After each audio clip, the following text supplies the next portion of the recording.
नमस्कार दोस्तों, आप देख रहे हैं टीएनपी एक्सप्लोर और मैं हूं आपके साथ शालू सिंह। और अब वक्त हो गया है डेली बज़ का। डेली बज़ में आज हम बात करेंगे लेटे हनुमान जी के बारे में। हनुमान जी यानी चमत्कार का दूसरा नाम। पौराणिक काल से बजरंगबली का नाम चमत्कारों से जुड़ा है। चाहे फिर सीने में बैठे राम जानकी के दर्शन करवाना हो या फिर लक्ष्मण जी को जीवित करने के लिए संजीवनी बूटी लाना हो, न सिर्फ पौराणिक काल बल्कि कलयुग भी हनुमान जी के चमत्कारों से सजा है। हमारे देश में जगह जगह पर हनुमान जी के प्राचीन चमत्कारिक मंदिर हैं। इन्हीं में से एक है संगम किनारे लेटे हनुमान जी का मंदिर। अपने आप में अनोखे इस मंदिर में हनुमान जी की प्रतिमा खड़ी हुई नहीं बल्कि लेटी हुई अवस्था में विराजमान है। आखिर क्या वजह है कि यहाँ हनुमान जी लेटी हुई अवस्था में हैं?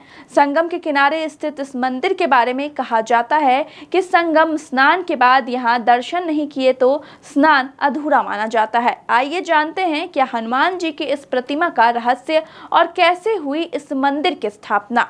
माना जाता है कि हनुमान जी की ये विचित्र प्रतिमा दक्षिणाभिमुखी और 20 फीट लंबी है। माना जाता है कि ये धरातल से कम 67 फीट नीचे है। संगम नगरी में इन्हें बड़े हनुमान जी, किले वाले हनुमान जी, लेटे हनुमान जी और बांध वाले हनुमान जी के नाम से जाना जाता है।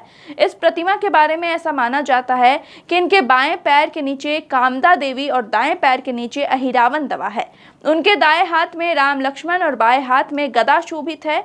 बजरंगबली यहाँ आने वाले सभी भक्तों की मनोकामनाएं पूर्ण करते हैं। यहाँ के बारे में ऐसा कहा जाता है कि लंका पर जीत हासिल करने के बाद जब हनुमान जी लौट रहे थे तो रास्ते में उन्हें थकान महसूस होने लगी, तो सीता माता के कहने पर वो यहाँ संगम के तट पर लेट गए। इसी को ध्यान में रखते हुए यहाँ लेटे हनुमान जी का मंदिर बन गया।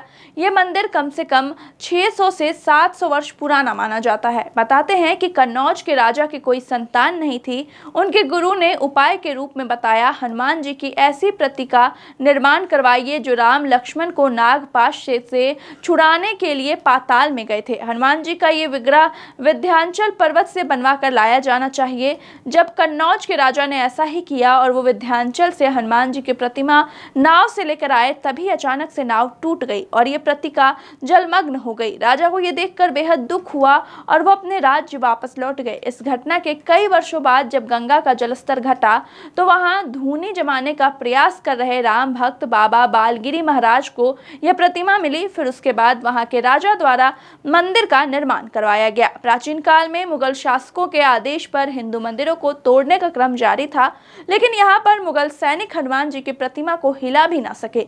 वो जैसे जैसे प्रतिमा को उठाने का प्रयास करते, वो प्रतिमा वैसे वैसे और ज्यादा धरती में बैठी जा रही थी।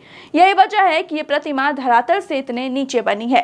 तो आपका क्या कहना है इस वीडियो के बारे में, हमें कमेंट करके जरूर बताएं। और बाकी कैसे और भी खबरों के लिए देखते रहें टीएनपी एक्सप्लोर की वीडियो।